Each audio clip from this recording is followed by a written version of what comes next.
Welcome to Om Times TV, a division of Om Times Media and Broadcasting.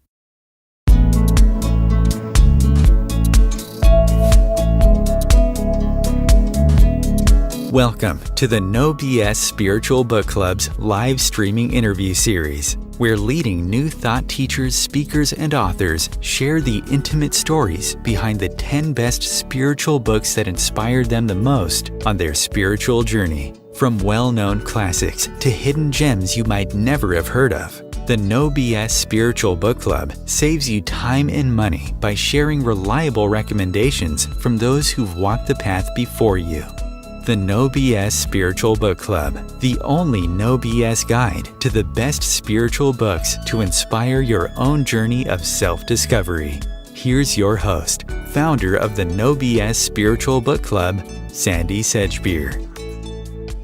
Hello everybody, and welcome back to the No BS Spiritual Book Club's live video series.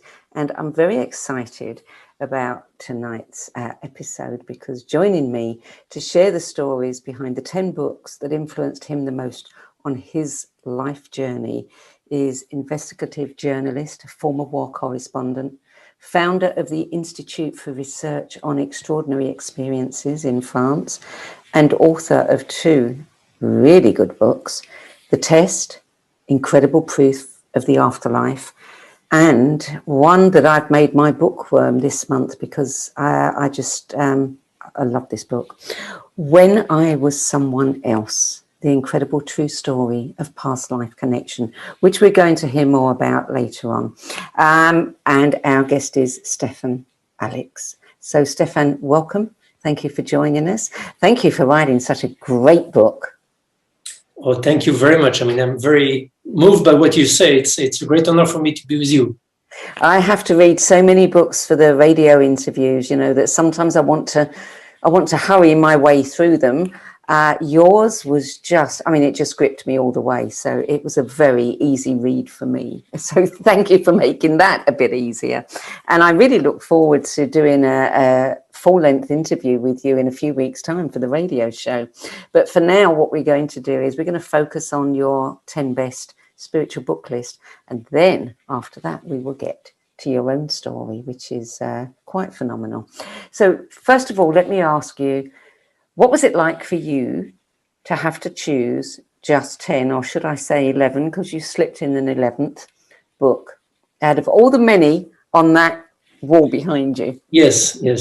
And all my books are not here. There is some other place. Oh, you know, of course it's difficult because I love to read and I read for many years. But on the meantime, the key book, I mean, there are not so much key book in one's life. And of course I put 11, I could have go to 15 or maybe 20, but 10 was not so difficult to identify very quickly. Okay, so it wasn't a difficult, you know, some people have said, oh goodness, I had to go back and reread them all just to make sure that I'd got the right 10. Yeah. No, it was not the case. I mean, they are in my mind still, and they are inspiring me every day, nearly, because I'm journalist, so I dedicate my entire time to research, to investigation on consciousness and spirituality. So the book I mentioned to you are very important book in my path, and they play a very key role in the years that passed. So it was easy for me to identify it. Were you an avid reader from childhood? Yeah. My father was a teacher. He was also a painter, but he taught me how to read. And I remember him reading loudly Flaubert or Proust or Stendhal. And he taught me how books could be also musical, and how good writing is also, first of all, good music. And yeah, he teach me how to love books and stories, and I'm reading every day since nearly 40 years. Yeah. Well, you know, I speak to an awful lot of people about books, and you are the first person who's ever said that books are like music. And I tell all my clients, you've got to look at the rhythm of it, is so important. And a lot of people forget that. It's a lesson I really kept from my father, because when I started being journalist, I didn't went to school. I mean, I quit school very early and I went on the field. I escaped in Afghanistan that was occupied by the Soviet troop at the time to become journalist. And I was 19, but I didn't have any press card. I didn't have any diploma. I didn't have anything. And when I came back, I needed to learn how to write an article. I didn't know what it was to write an article. And instead of trying to explaining me a methodology, my father read me Flaubert loudly, for instance. And he said, if you want to say to share an idea, to share something, to share an atmosphere of a field or a place, you need to be, to be musical. So my father correct my first article about Afghanistan war, reading me Flaubert, and I still remember this today. Yeah, it's very important. So, a writer is a composer too. Yeah. So let's start with your first book, which is one that, we get books by this author, not this particular one, but his most famous one. We've had this one a couple of times. It's Still Here, Embracing Aging, Changing and Dying by Ram Dass. And I'm curious, most people who love Ram Dass always go for Be Here Now. Why did you pick this one? Maybe I guess because it's the first one I read when I was working on death and afterlife. I came across this book. I didn't know this author, and I discovered him at the time. And I discovered Ram Dass more recently through his work on psychedelic, through his amazing life, starting before Harvard to psychedelic research to India, and really I love this man. I am interested in spirituality, and I'm working in this field since now 15 years, and it's very rare to find someone who is 100% what he's writing. Usually you find people who wrote beautiful things about how to live, how to do in your life. And you discover when you meet them that they have many problems, like many human beings have problems. So for me, it's very important to find people who are what they are writing, who work on themselves. Because you can be a very nice person, you can write very nice things, very spiritual and inspiring things. But if you are not living this thing, someday in your life, something is going wrong. For instance, like, the sexual scandal we have since Me Too, it's also concerned, touched the spiritual realm. So you can see Sogyam Rinpoche, for instance. This is a great man. He published a wonderful book, Tibetan Book of Life and Death.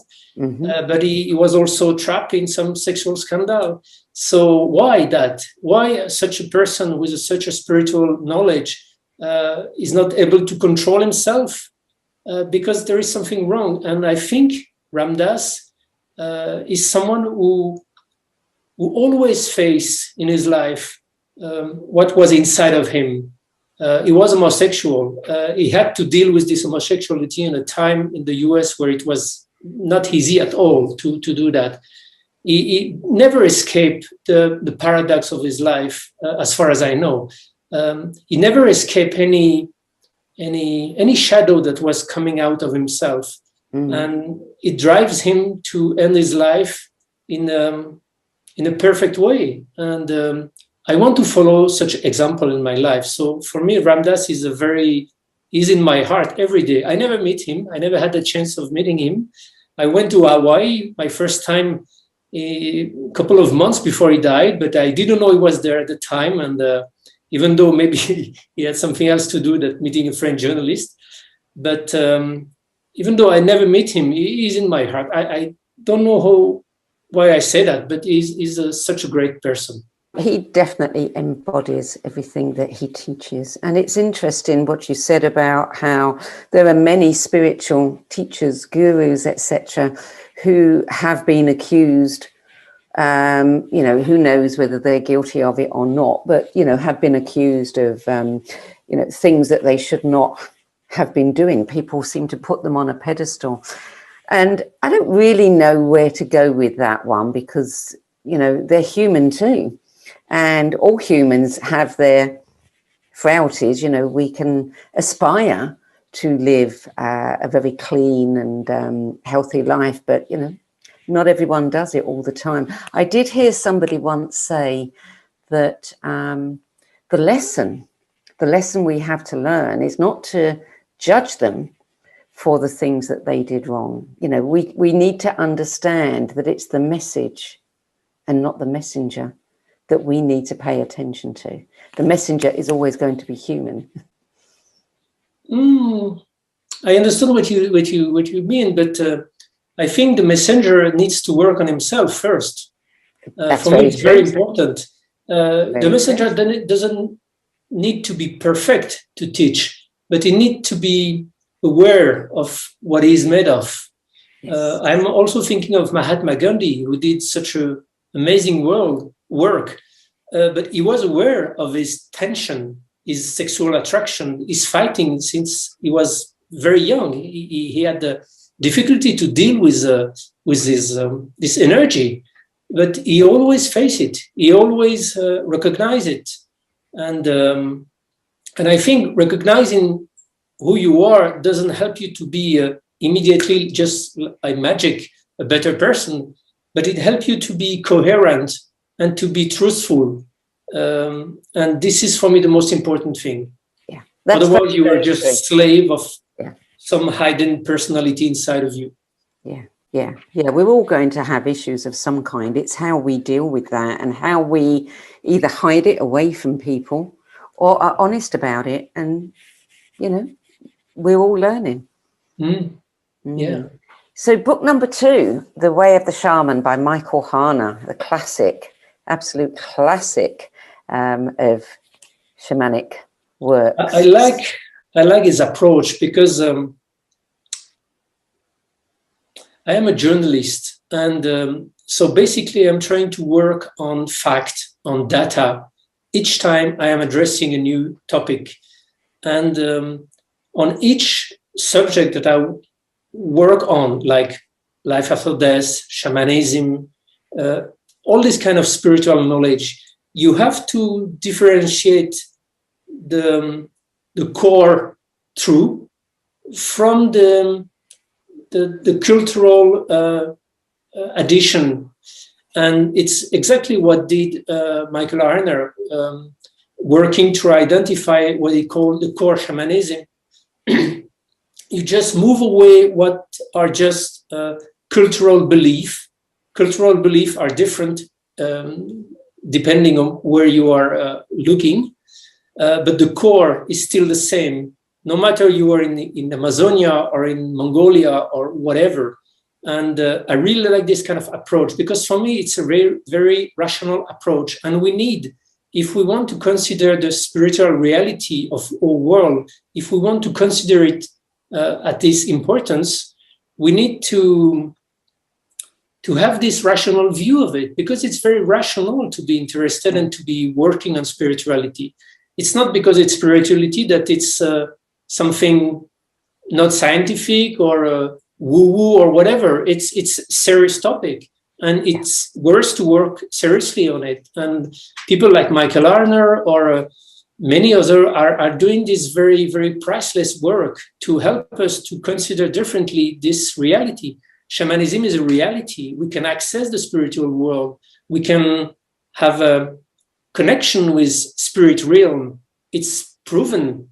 And work of Michael Harner and his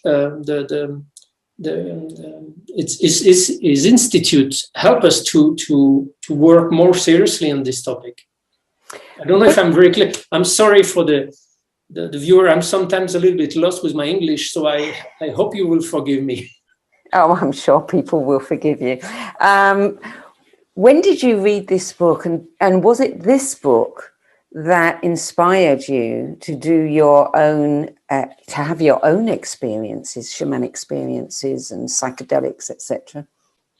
No, I read it after, because I discovered shamanism in a very strange time when I was investigating life after death again, and I was trying to see if there was some similarity in between different knowledge. But instead of reading books, I was more willing to experience it myself. And I had a friend of mine who told me about Amazonian shamanism with ayahuasca. And they explained to me that ayahuasca was a brew that could help you to go in the spirit realm. So I didn't know anything at the time. So I just bought plane ticket and I went to Peru in the Amazonian forest and I tried. And it was, quite tough. But after those experiences, I wanted to learn more about what was shamanism, what was those spiritual plant, ayahuasca, and other techniques. And this is when I discovered Michael Harner and some other researcher on this field. Mm. We'll hear more about your shamanic experiences later. So book number 3, In Love with the World. Now, there's different ways of pronouncing the name of the author. Yongey Mingyur Rinpoche? I guess it's correct, yes. Yeah. So there's two books out there. One has a subtitle, A Monk's Journey Through the Bardos of Living and Dying, and the other version has What a Monk Can Teach You About Living from Nearly Dying. Mm. The book I have is In Love with the World. Yes, I discovered this book totally by chance when I was in an airport somewhere waiting for a plane in the US, and I love the cover because on the cover of my book is the picture of Mingyur Rinpoche is from the side, and he had long hair and a beard. He looked like a homeless guy. And I was very surprised because normally he's a very high-ranking Rinpoche with a shaved head and normally very clean with his dress. And I discovered the book was about his secret escape from his monastery, and I found a fascinating story. This guy is a young Rinpoche. He's in charge of hundreds and hundreds of monks and monastery. So he doesn't have a lot of time for himself because he had to deal with nearly 1,000 of followers. But at the time of his life, what he's telling in his book, he discovered that maybe the spiritual path would require to come back to the essence of the teaching. But in his position, it was very hard to come back to this teaching. So he decided to escape his monastery, and he planned for many months in advance. And one night, without telling anyone, he escaped the monastery and he started wandering in India. He took a train. He never took a train. Normally in his life, everybody around him take care of him. So he doesn't have any money. He doesn't know how to pay things. He doesn't know how to buy a train ticket. And he was obliged to do that. And I don't want to tell the entire book, but again, like Ramdas or like Harner, I like this kind of honesty. I like this coherency. I like when you take a risk of being yourself, really, when you go out of the box. And for a Tibetan Rinpoche, it's very comfortable to stay in the box because you have a lot of money, you have a lot of people who love you, people tell you you are wonderful 100 times a day, and you can eat a lot of sugar and become a fat monk.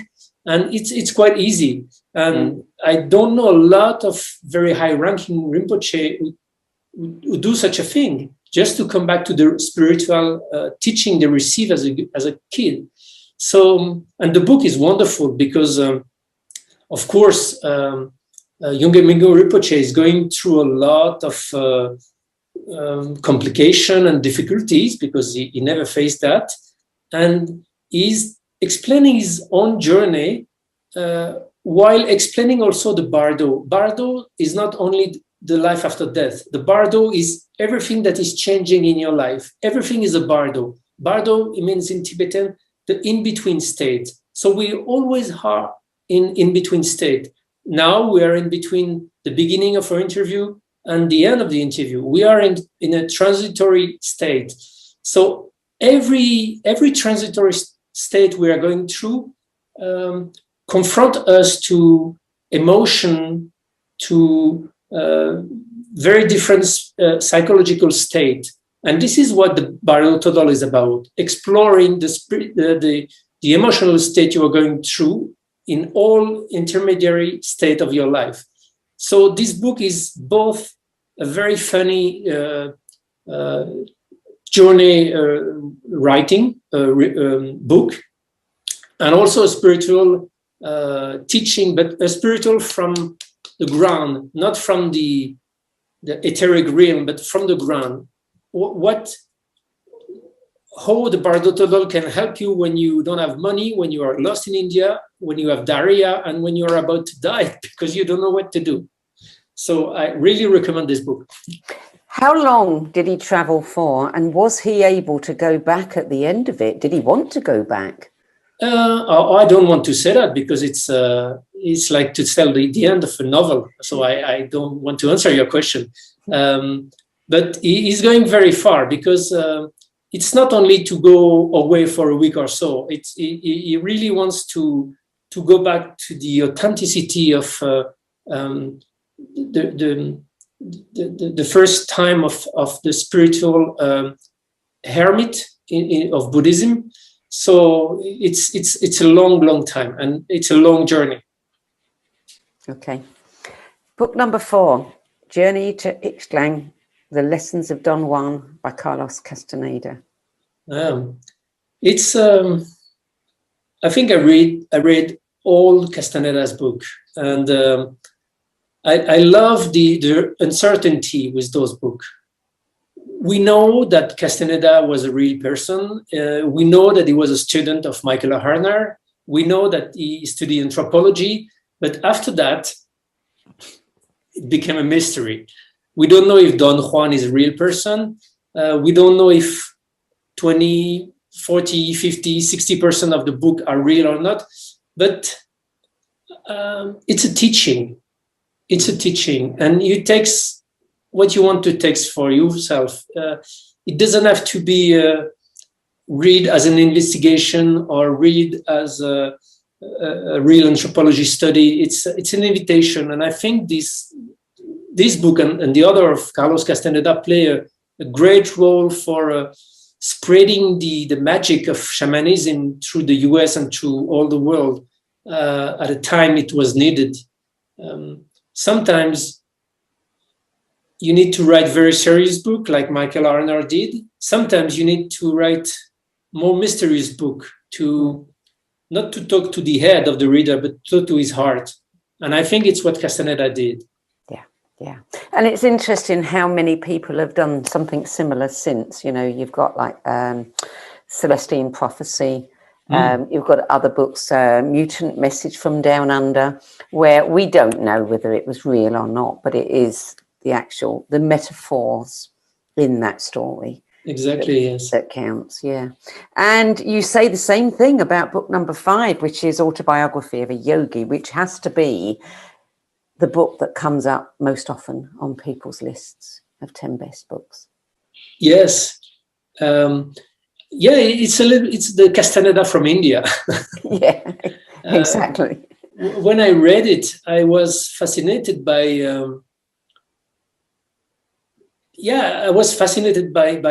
what I read about the yogi of India, the people who can do so amazing things. But I also heard such a story because I'm traveling to India since 30 years.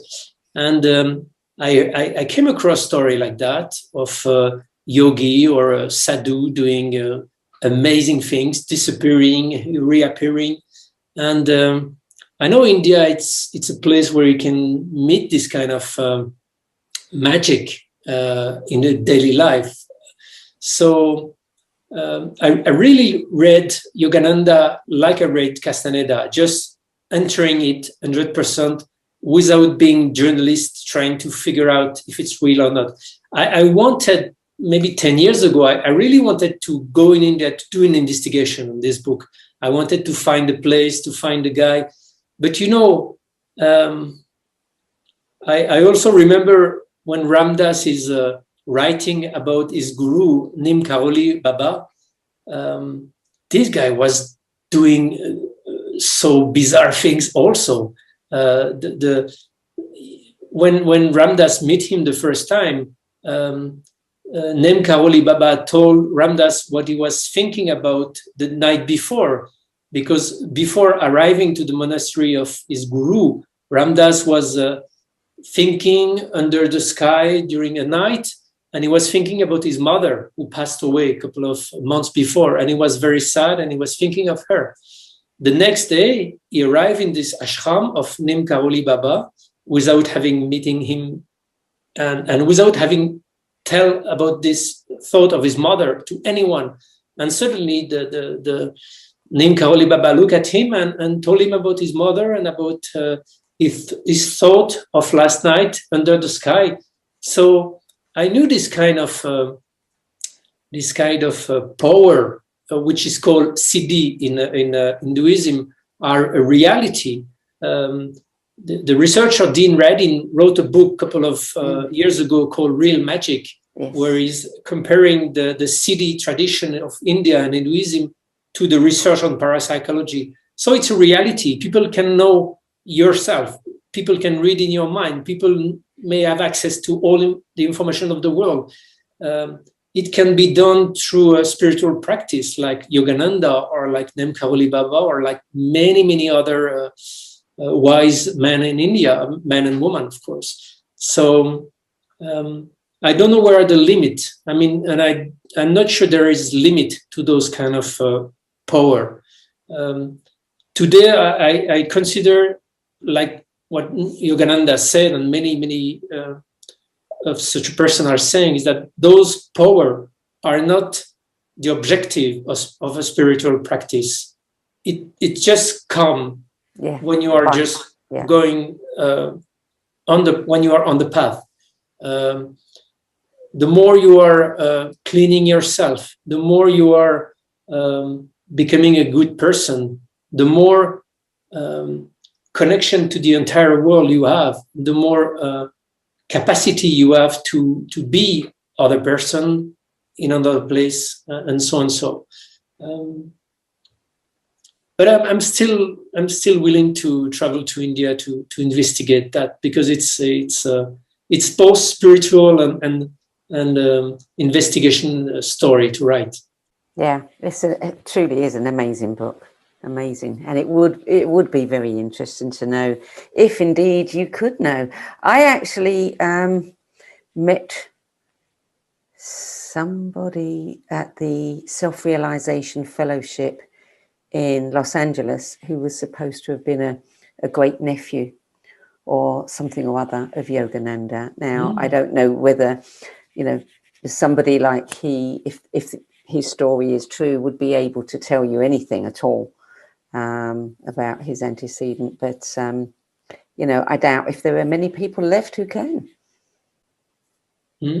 Sorry, I didn't understand you. I doubt that there are many people left who could tell you much about Yogananda himself as a person firsthand. Yeah, but I think there is still a lot of Yogananda in India. You think? Oh yeah. So and maybe someplace else, and it would be interesting to travel to India today and to try to meet those persons. It would be interesting to do a documentary on it. Oh yeah. Okay, so book number 6 is The Way of the Psychonaut Encyclopedia for Inner Journeys, Volume 1, Volume 2, Stanislav Grof. And that one was published fairly recently. Yeah, it's a kind of legacy of Stan Grof. Yeah. Stan wrote many books, and he had long life of research and writing and exploration. And I think this man is not yet recognized as the importance he has in the psychology field, because I mean, today we put Freud and Jung on a very high level, but the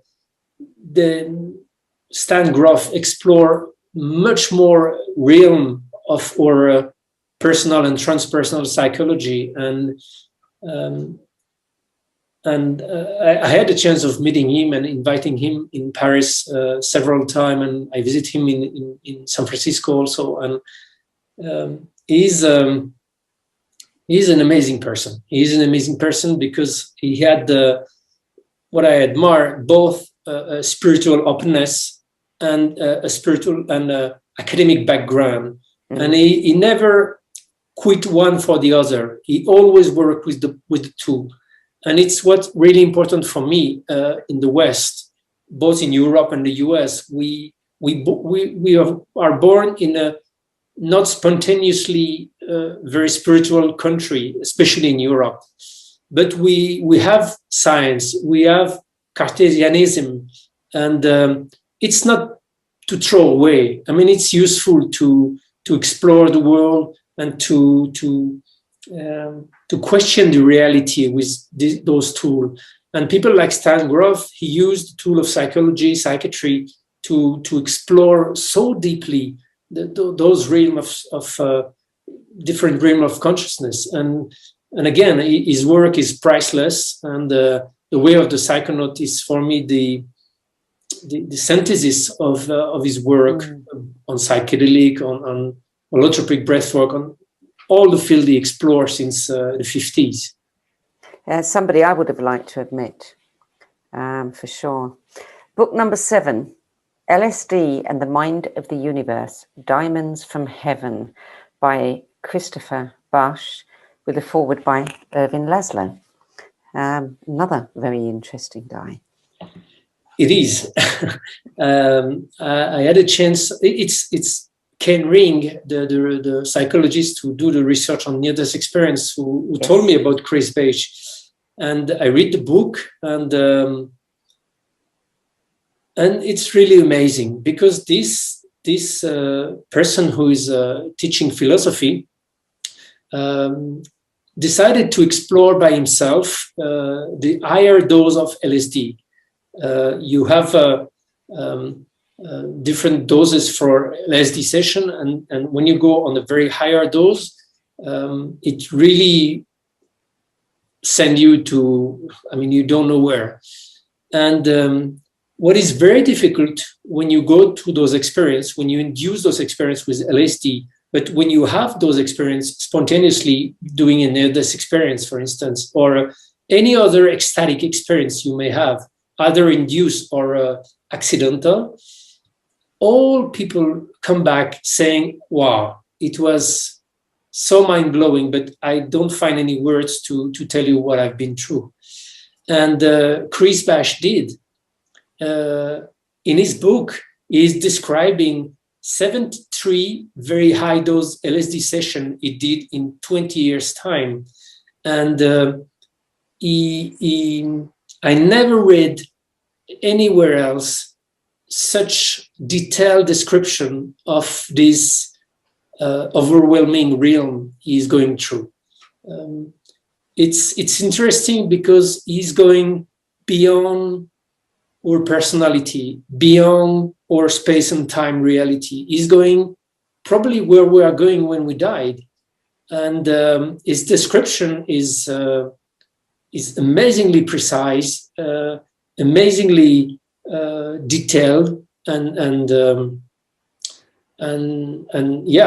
I hardly read books like this. Wow, yeah. I'm just looking at my notes here, and the notes that you made.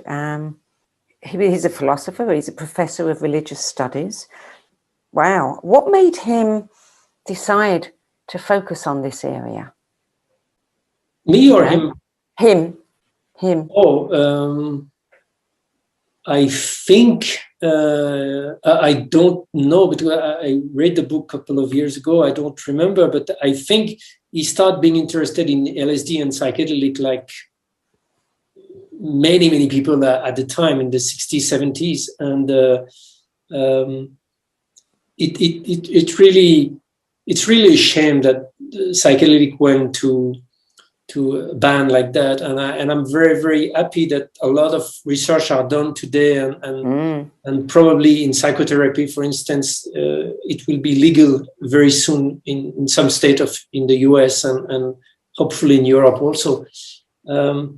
But I think an entire generation. I remember when I was doing interview of people who start their interest in consciousness during the 70s, when I asked them, what drive you to this field? They always answer LSD or psilocybin, because psychedelic is a very powerful tool to shut down your mental mind, to say it very quickly, and to open you to the transpersonal realm and to the spiritual realm. It needs to be guided. It could be dangerous if you do it alone. You should not be alone. You shouldn't do it alone. I mean, anyway, it's forbidden.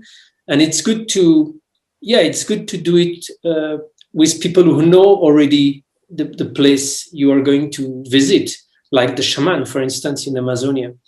But when you do it in such a good condition, it could be priceless in a psychotherapy, for instance, but also for your own spiritual exploration. And it's what Chris Bache is sharing in his book, his own spiritual exploration. And he's doing it with a sense of the detail that it's so amazing that I really advise strongly to people who are listening to read this book. It's interesting how much research is being done today with psychedelics and people who have terminal illnesses, as well as people who have mental health issues, especially depression and anxiety, and they're finding it works really well. Yeah, and the very interesting thing is that when you are, for instance, when you have depression, the actual medicine advise you to take one pill every day, or maybe 2 pills every day of anti-depression medicine. But with psychedelic, you need only to take once. MDMA, for instance, you take 1 pill, 1 session, you had the very profound session, and you may have access to the real sources of why you are so depressed, what's going wrong, what is wrong.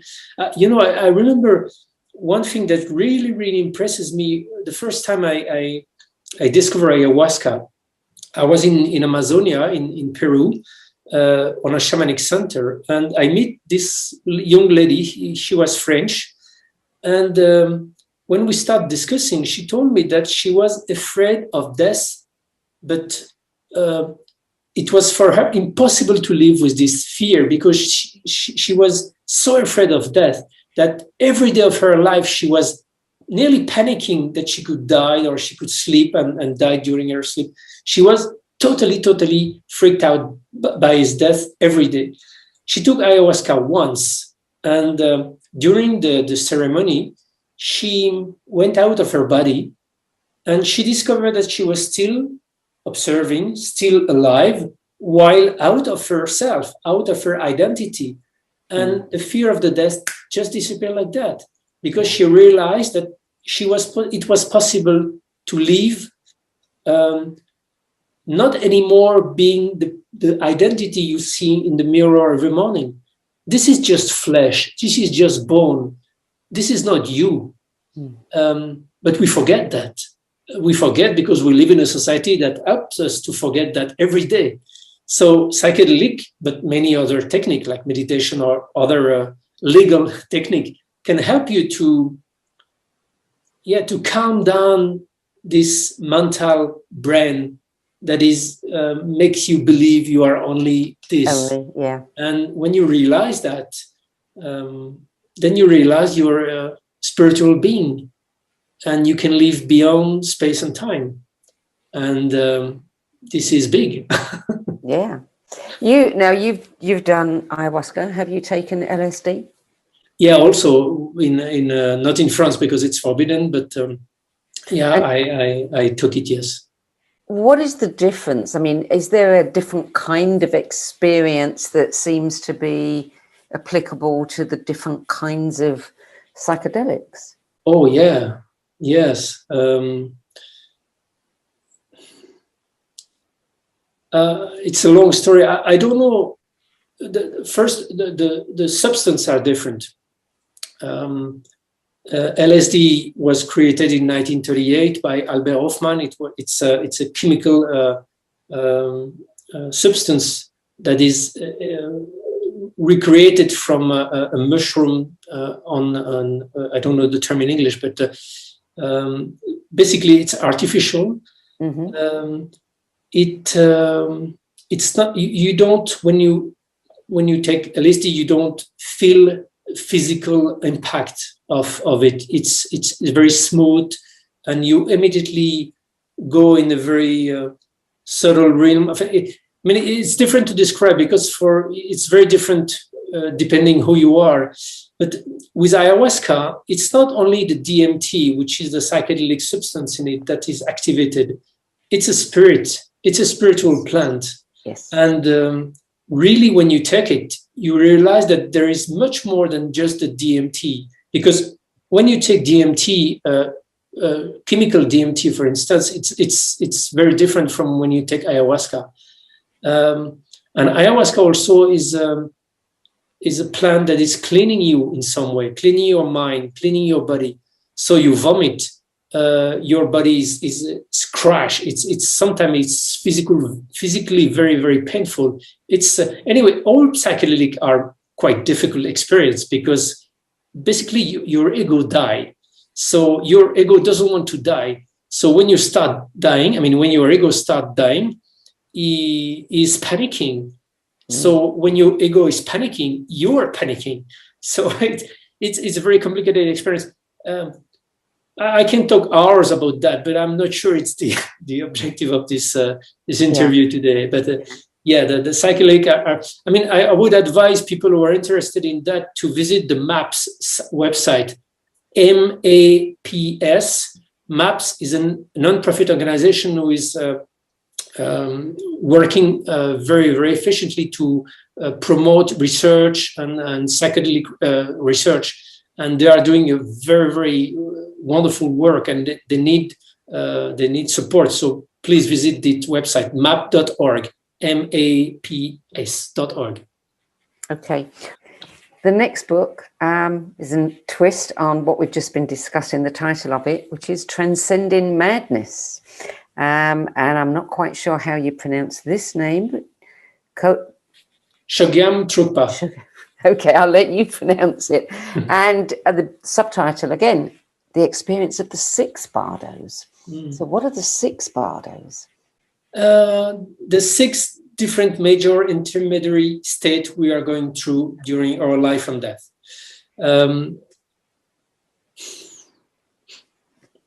I am a little balanced with Chögyam Trungpa today, because this man was a very high Rinpoche, born in Tibet. He escaped in India, and in the 70s he moved from India to Great Britain and then to the US, where he opened a lot of spiritual center. His teaching was very, very amazingly powerful because he was able to translate this very, very tough spiritual Buddhist tradition to the West, and he was able to help young people in the US in the 70s to understand the importance of those teachings. So I really admire Trungpa for his work, and especially Transcending Madness.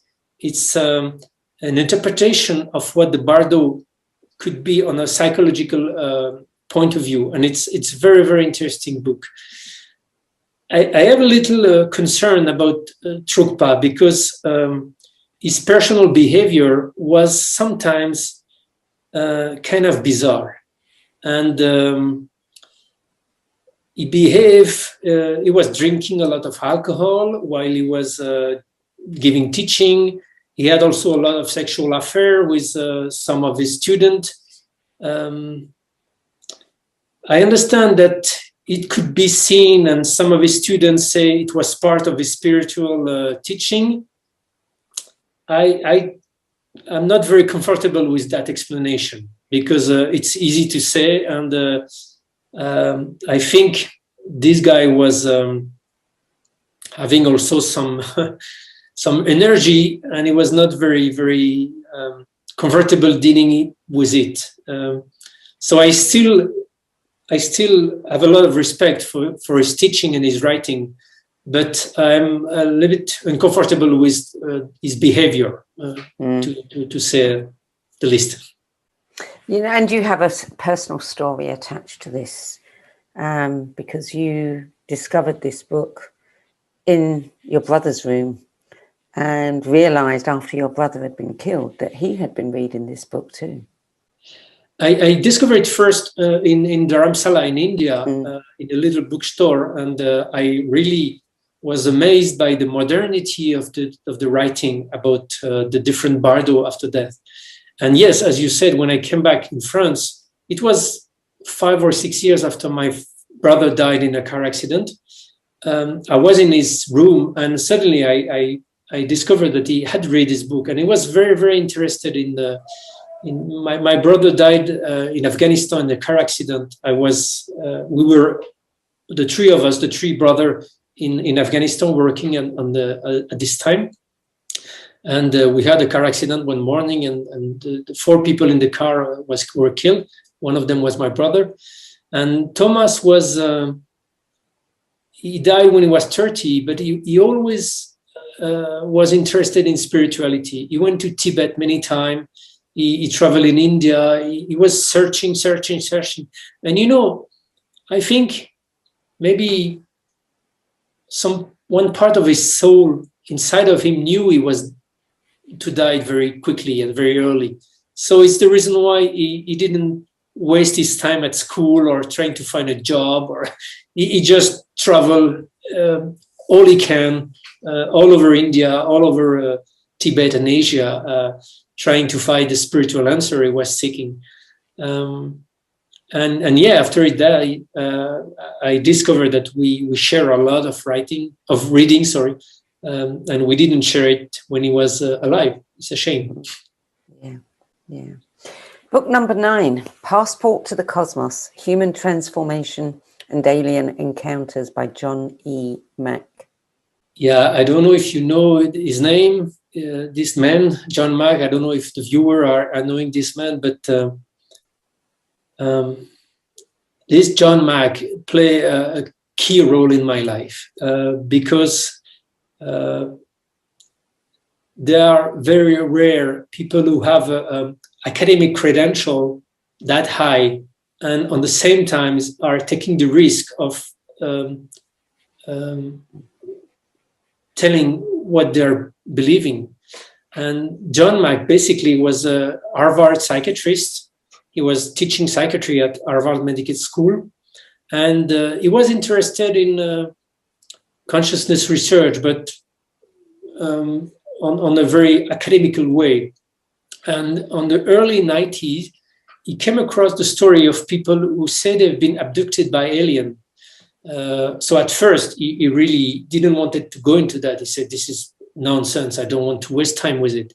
But a friend of his insisted and said, "You should meet one of those abductees at least." And he was curious, and he was an honest man, so he decided to meet first a patient. And after the meeting, he was very upset because he was not able to identify any rational explanation about what he just heard. He had in front of him a person who said he have had experience of being abducted by aliens in a spaceship and so and so. But John, after this interview, meet another man, a third person, a fourth person, and eventually he interviewed tens of people who had such experience. And he was obliged to recognize it was impossible to explain such experience by fantasy, psychosis, or any mental illness we may identify. Those people, he said to me, was telling stories like a person is telling a real story. It's not possible, but I cannot explain it saying they are lying or they are dreaming or they are mentally ill. So I met him in 2003 because I was doing a documentary series for the French television on life in the universe. We know today that probably life didn't appear on Earth just like that. It appears because there was a piece of elementary particle all over the universe, and as soon as you have a planet stable enough, I mean, not too far from the sun, not too close, on a very regular orbit, the situation of life development can appear in very quick period of time. So I was doing a documentary with astrophysicists and normal scientists on life in the universe, and I just wanted to investigate UFO. At the time, I believe UFO was just a stupid subject. It was a kind of mythology. Mm. But to be honest, I needed to read a couple of books about it. So I read a couple of books about UFO, and to my amazement, I discovered that the topic was serious, and there was a very serious person who was working on it. We have a space center in France who had the office working especially on witness of UFO since 1977. So yeah, I discovered that a lot of cases could be explained by normal phenomenon, but an important percentage of cases could not be explained by any conventional way. So it really increased my curiosity, and I started working weeks and then months on the topic of UFO. And then from UFO, I came across abduction, people who said they are abducted by people, little people. And it's the way I discovered work of John Mack. And at the time, he had published the first book called Abduction, who was a bestseller in the US. And again, I was very impressed by the personality of John Mack. It was not an investigator who started being interested in UFO. He was a psychiatrist. He was the founder of the psychiatric department of Harvard University. I mean, he was a Pulitzer Prize winner. He was such a guy that you don't find in those kind of field if they are not serious. So I decided I needed to meet him, absolutely. So I fly to the US. He was living in Boston, in Cambridge, Mass. And I met him in Maine, where he was participating in a lecture, a weekend lecture.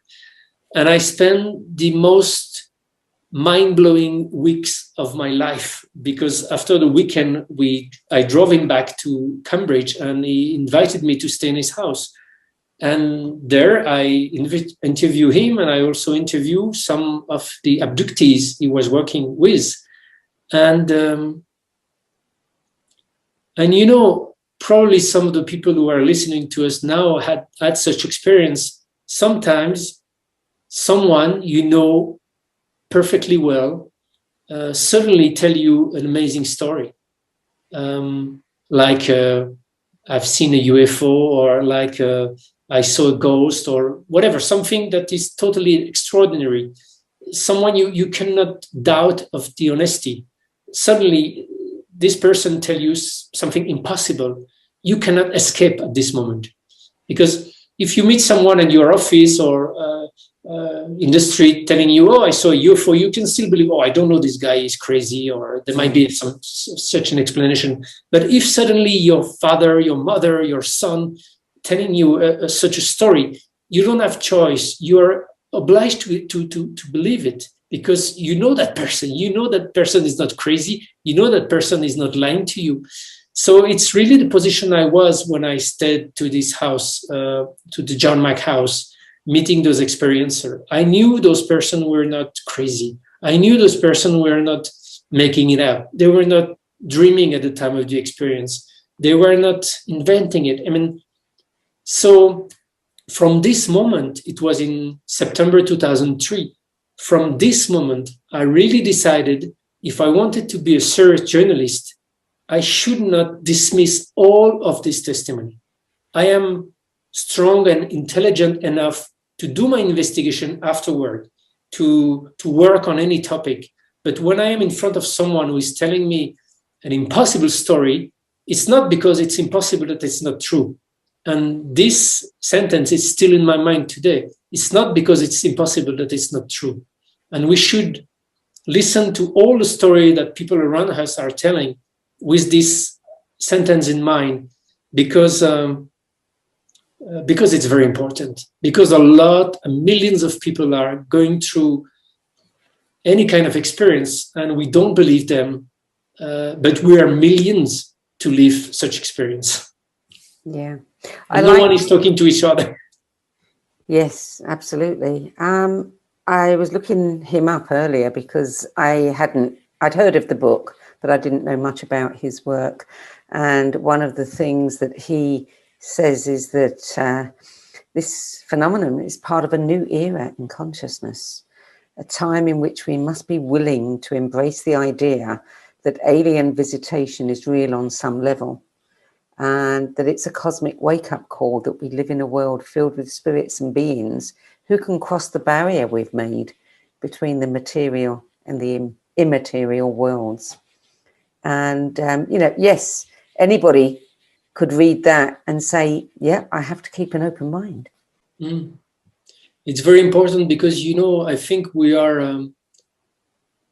as a human being, we're, of course, intelligent, but we have also a very, very, very narrow view of the reality. It's not spiritual leader who said that, it's science itself. Science tells us we don't know reality. We don't have access to it. We cannot embrace it by your rational knowledge. Quantum physics challenge the reality much more than alien abduction does. So we need to address that we don't know so much about what we are in, and we need to be very humble regarding the reality. Yes, exactly. Not so arrogant as to believe that we know it all. Well, book number 10 is the Tibetan Book of the Dead, and it's a particular version edited by Graham Coleman with Thupten Jinpa, with a forward by the Dalai Lama. What was it about this particular edition? Oh, because basically the Tibetan Book of the Dead is a collection of different sacred texts. The first have been discovered in the 8th century and rediscovered in the 13th century. So basically it could be difficult to read for a non-Buddhist and a non-scholar. So the interpretation and the explanation around the text are very important. And I found this book, and Thupten Lingpa is the translator of His Holiness the Dalai Lama, is very familiar with the good way to translate those Tibetan very deep and profound teaching to the West, and Coleman also. So I haven't read all the different translation of the Tibetan Book of the Dead, of course, but this one I discovered in Dharamsala, and I had such a pleasure to read it and to understand the different.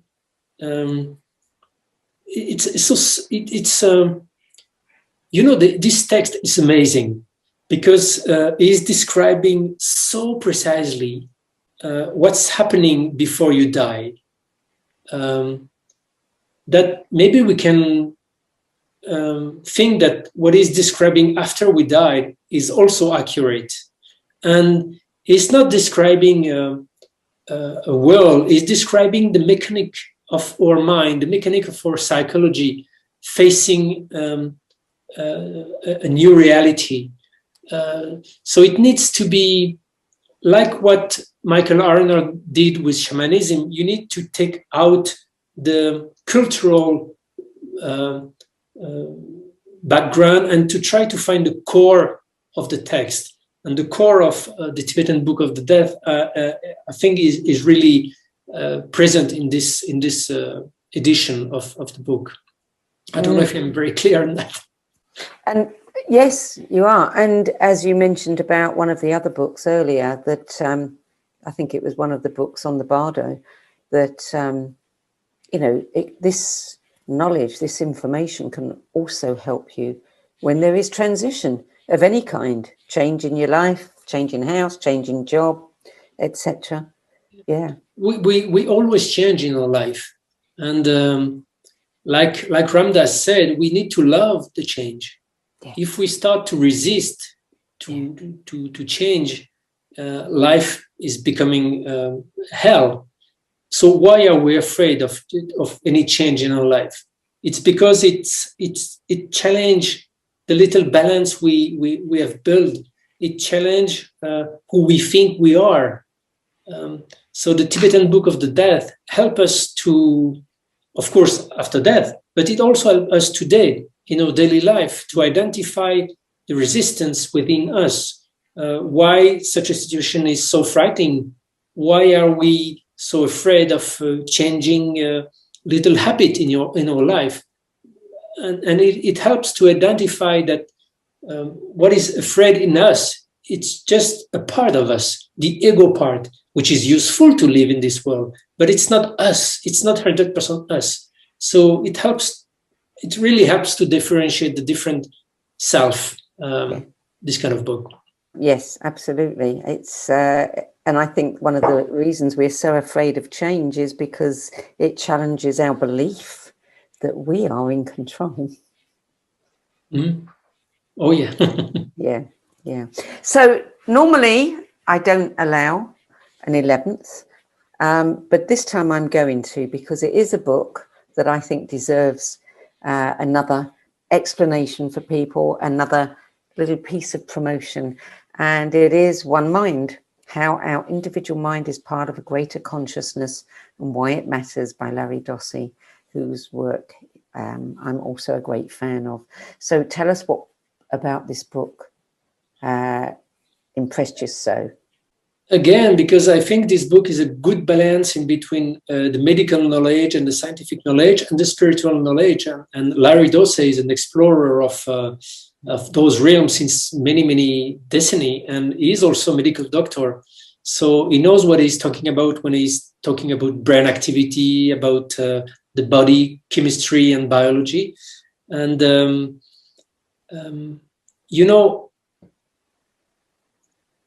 sometimes in spiritual teaching, we hear that after we died, we go back to the oneness. We go back to, we are not anymore our individuality. We are going back to the great one, the great all. But I don't know what it is, the great all, because when I contacted my father through medium, for instance, I talked to my father. I didn't talk to a great one. So I am always a little bit missing pieces when I try to figure out what's happening after death, what's happening when we are escaping this body and this time, because this body is just the shell we are in this time and space. And in the book of Larry Dossey, I find many answers. Because he's addressing the different scientific discipline where you can observe what's happening when your self and your body is dissolving and when you are entering this spiritual realm. It's a very big book, but very clear book. It's well written. I'm sorry, I don't know how to describe. There's so many entry in this book, so many information and things. But for me, it's the first time I really had the feeling of understanding what it means, this oneness. Yes. With a scientific term and scientific view of it. Yes, I must say that's always been a question in my mind, because, you know, if we are absorbed into the oneness, then how is it that people can speak to individuals on the other side? Yeah. You know, and individuals that have been passed for many, many years.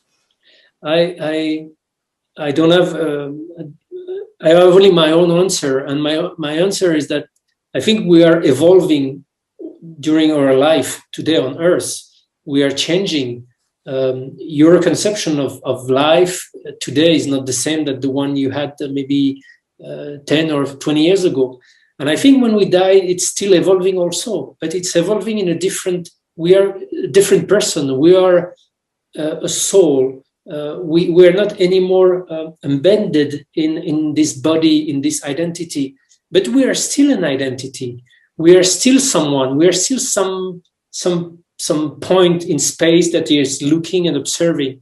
And I think, but we cannot conceive it now when we are talking, but I think the evolution is going toward this probably oneness, but it's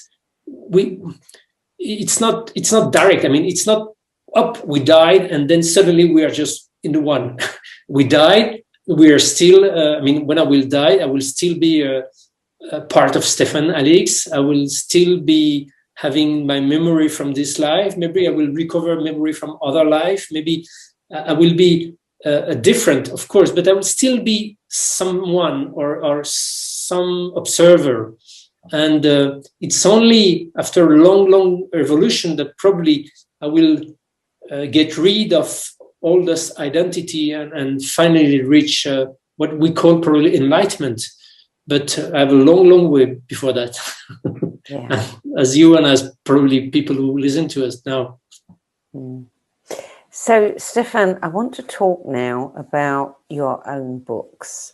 And maybe someday that they will appear on somebody else's 10 best list of spiritual books. They're certainly on my current 10 best.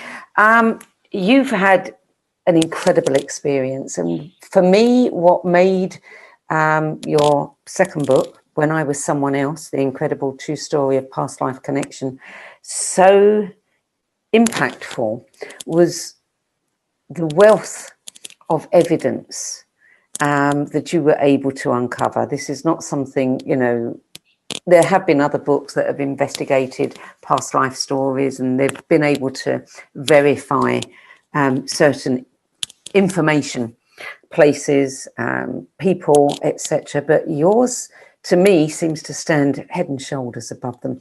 Tell us a little bit about this story. What happened? I was not looking for this.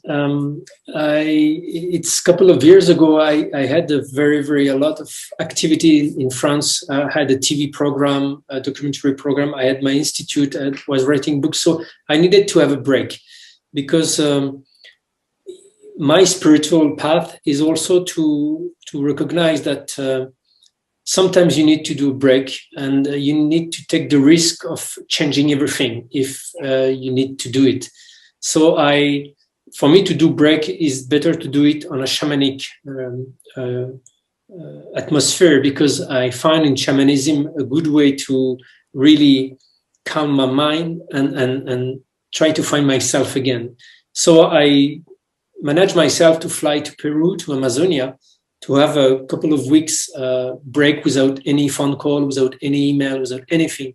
And really, I note in my diary, I am going there to meet myself.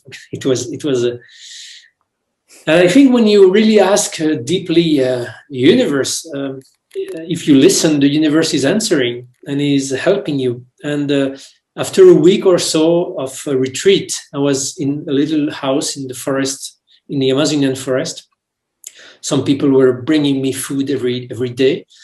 I had nothing to do except some physical exercise like Tai Chi and meditation, and that's all.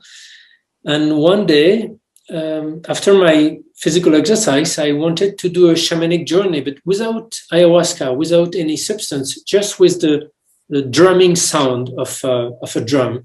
So I lay down on my little bed. I put the headset on my ear, and I play the drumming, which makes dom dom dom dom dom dom, and it helps the brain waves to dissociate, and it helps to travel. So I close my eyes and I let my imagination go, and suddenly I imagine myself. I was flying. I see myself as a bird, so I fly, and I was flying over the place I was staying there in Amazonia. So I saw the forest, I saw my little house from above, I saw the river by, but it was my imagination at this moment. I was convinced it was this. And I was not sleeping at all, I was conscious. And suddenly, which was a little bit surprising for me, the landscape changed, it became white, and I saw a little dot on the ground, black dot, like man.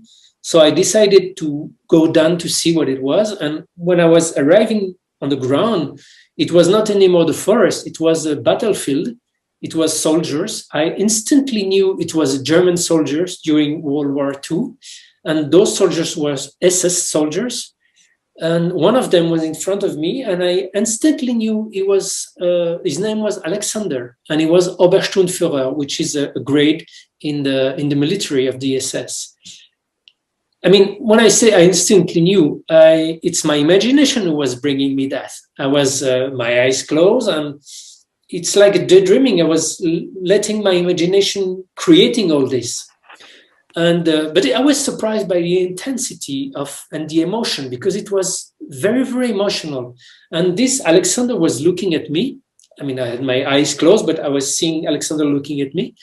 And he was looking at me, he was staring at me in a very strange way. And suddenly I saw a shrapnel hitting him on the neck and killing him on the spot. Suddenly blood flow, and he fall down on the ground. I was quite in shock.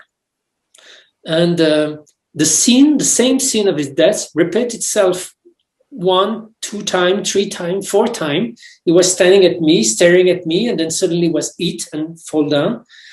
And it was so intense and so unexpected that I think in my mind, okay, his name is Alexander, but Alexander what? And suddenly I saw an identity card again in my vision with written on it, Hermann. So it was Alexander Hermann, Obersturmführer. And the drumming track was a 30-minute track. So I just let it go, and the visions keep on continuing. At one point, there was another scene where I saw this man in a civilian clothes with another man, with a little girl, also a little girl, maybe 2 or 3 years old. And the entire scene was very intense and emotionally unexpected. I was very surprised because everything was unexpected. And after 30 minutes, the track stopped and the sound stopped. So I stood up and I immediately wrote all the detail of this vision. And really, honestly, at this moment, I said to my mind, okay, this is amazing, this is powerful, this is unexpected. What does it mean? But at this moment, I didn't think at all it could be something else than just my imagination creating something, because I was in a therapeutic retreat. So, you know, in this therapeutic retreat, you have dreams, you have many things that are coming up, and okay. So I just note it like that and leave it aside. And when I came back in France, I decided to Google, because I'm still a journalist. So I Googled the name, Alexander Hermann, Obersturmführer. And after maybe 15 or 20 minutes of research, I find a list that seems to be a list of SS officers during the World War II. For some reason, it was listed in Poland. I don't know why it was in Poland. And I find the name. I find one, Alexander Hermann, Obersturmführer. And I didn't know what to do with this. And my first reaction was to think it was a coincidence. Because as you may have understood, even though I'm interested in spirituality, I'm still very rational as a journalist. So for me, it was a coincidence. For instance, if I ask you now to just make in your mind one German name, you will probably say Gunther and we may find a name like that by coincidence in the list. So I so much thought it was a coincidence that I just leave it, and I had a book to write. I had my life to go on. So it takes me more than 1 year doing nothing with that before starting again my research. And I don't know why I started again this research. I don't know why one day I Googled again the name Alexander Hermann Obersturmführer, and I went a little bit further, and I identified quite quickly a historian, French historian. So I called him. I don't know why I called him, but I was lucky because I had a TV show in France. So this man knew me from the TV show, and he knew I was a serious journalist. So when I told him on the phone, last year I was in Peru and I had a dream of German soldiers by his name, he didn't laugh and hung up. He listened to me, and his first advice was to tell me, for officer in Nazi Germany at the time, we may have a file, a military file. All the file have been kept at the archive in Berlin, but there is a copy that have been bring to the Washington archive. So he gave me an email of a French researcher who was at the time at Washington to do research, historical research. And after a couple of hours, this man answered to me and said, yes, I found a file from this Obersturmführer Alexander Hermann. So it took a couple of days for him to copy the microfilm, and he sent me 78 pages of a file, all the life of this Alexander Hermann, where he was born, where he was stationed, in which battalion he was soldiers, and blah, blah, blah. But I don't speak German, so it was very hard for me to try to understand what material I had, but I tried to Google Translate the page after page. But fortunately, I also sent the file to the historian, and very late that night, the historian sent me back a short email telling me, okay, I read mostly the file, and so this Alexander Hermann was born in this city. He was in the SS, in the Waffen-SS, in this battalion, and blah, blah, blah. And he died in Russia on October 20, 1941, killed by a shrapnel on the neck. When I read that, I try to identify the death certificate in the file, and I found it, and I read the German term attached to the cause of death. I Google translate it to make sure, and yeah, it was written black on white that this man was killed by a shrapnel on the neck. And at this moment, it was like I was having a truck rolling on me. I don't know if it's a French expression, but at this very moment, it was for me impossible anymore to believe it was a coincidence. The name, the surname, the rank in the army, the age, because I knew he was 25 when he died in my vision, and then the cause of death. I saw this vision of him being hit by a shrapnel so clearly. It was so clear. So from that moment, it was March 23rd, I decided to dedicate 100% of my time to try to understand why I had this vision, what was the link with me, what I had to do with this man, because I didn't understand. At first, I had the thought of maybe since I was on a shamanic retreat, it makes you more sensitive. So maybe a part of me became kind of psychic, and I get information from a ghost. But as I was thinking that, what would a German ghost would wandering deep in Amazonian forest, 15,000 miles from the battlefield? And in the day that follows, I start to think that it could be my past life, to make short. Not because I'm very familiar with the Nazi, but I'm basically the opposite of those kind of guy. But I start to identify a lot of similarity in between what I've been through in my life and what could have been his. So I decided to investigate and to try to find more information. For instance, this little girl that I saw is his daughter. Is there a way for me to find her if she's still alive? Because he died in 41, so she could be still alive. So from this moment, I start to figure out how I could investigate in Germany. And I also decided very quickly that I should go in Russia, in a very remote area of Russia where he died, on the October 20 the next year. And I did. And it's all this investigation that I'm telling in the book. I want to say a couple of things here, because obviously we're not going to give the whole book away, but there were so many synchronicities that occurred during your research that just, it was as if someone was laying out clues in front of you.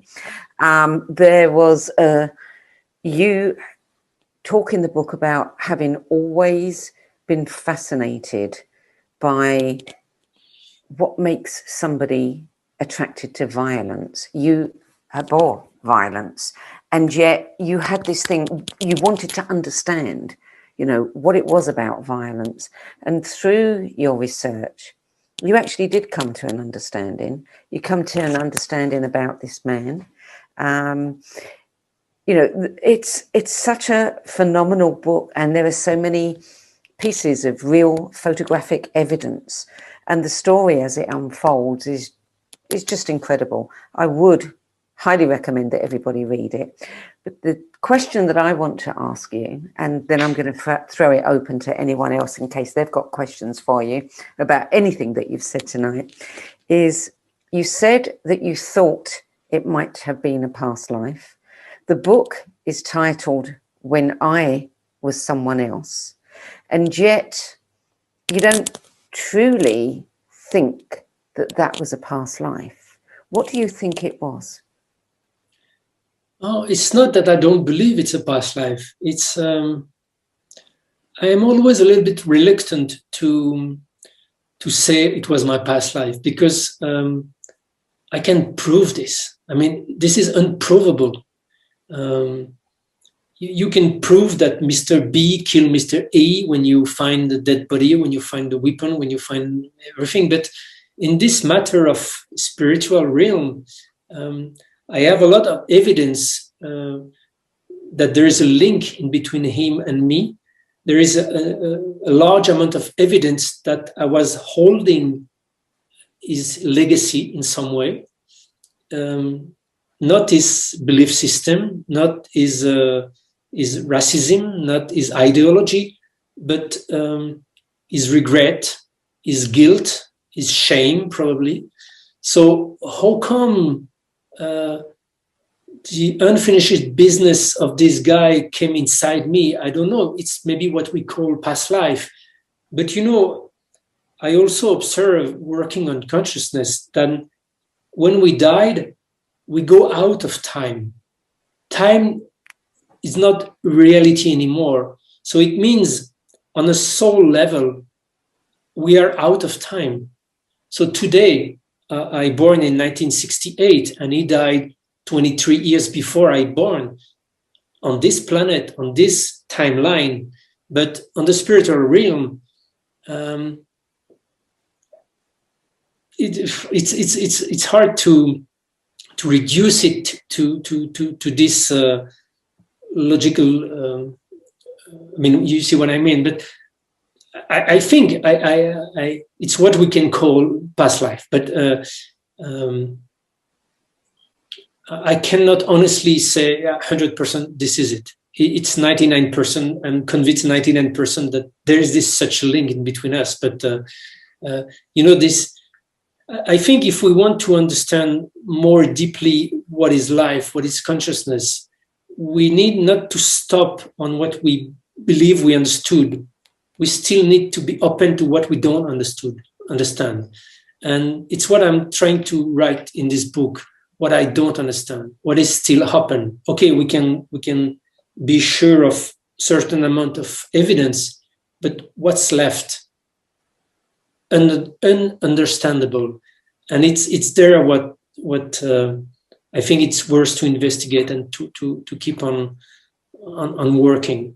So in this book, I'm trying to describe the nature of the link I have with this man, what I'm holding from his legacy, why, what's happening when I find his grave, what's happening if I may find this little girl, what's happening when I'm walking in the street where he was living when he was a kid, what's happening inside me.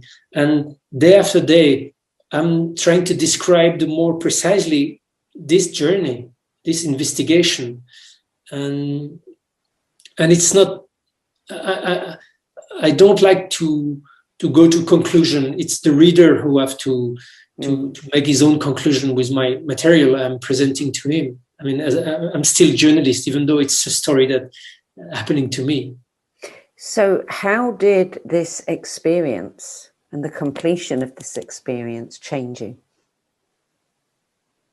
It decreased a lot of confusion inside me.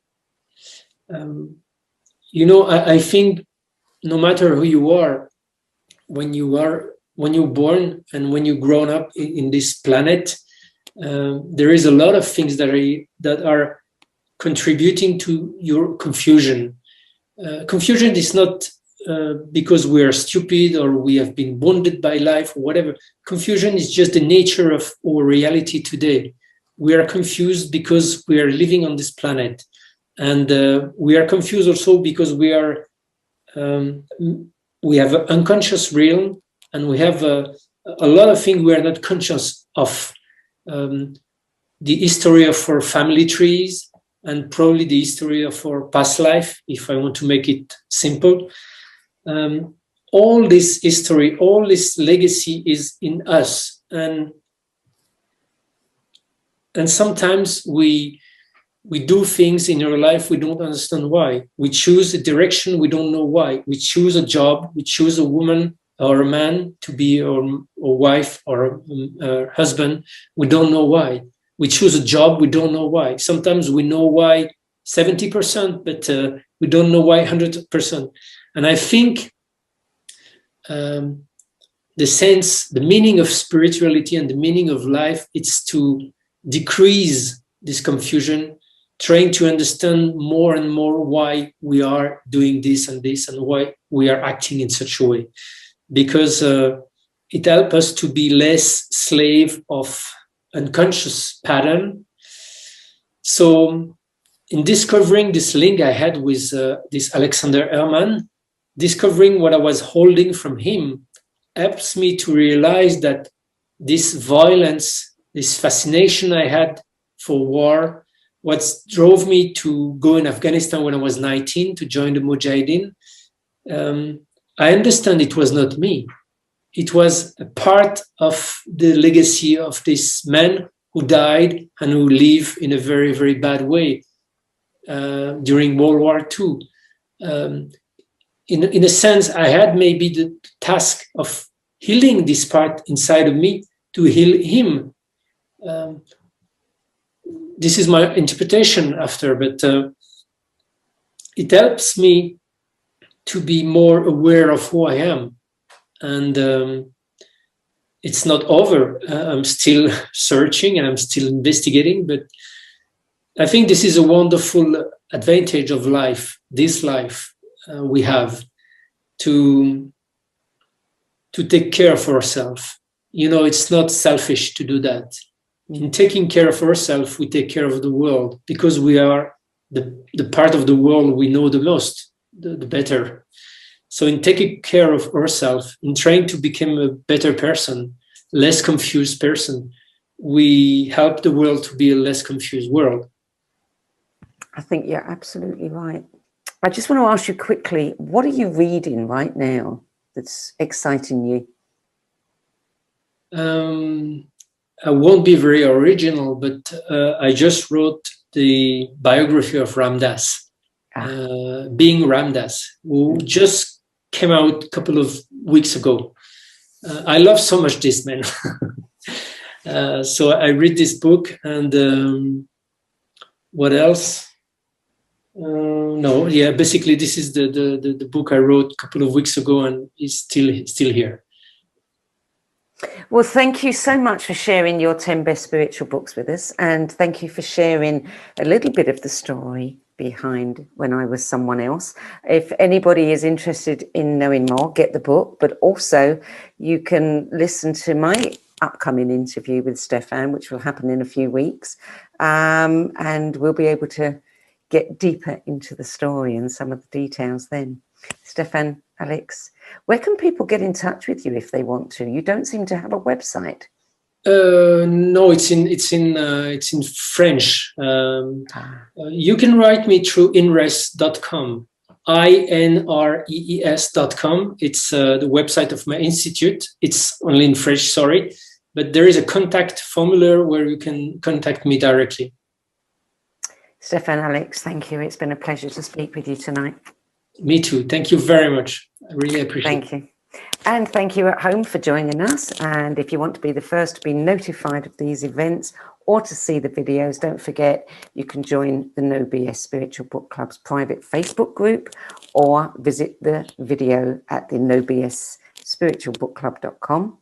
And you can also listen to this as a podcast on Spotify, iTunes, Anchor, and many other podcast sites in the coming weeks. That's it for today. I look forward to seeing you at the same time next week. Till then, bye-bye, everyone.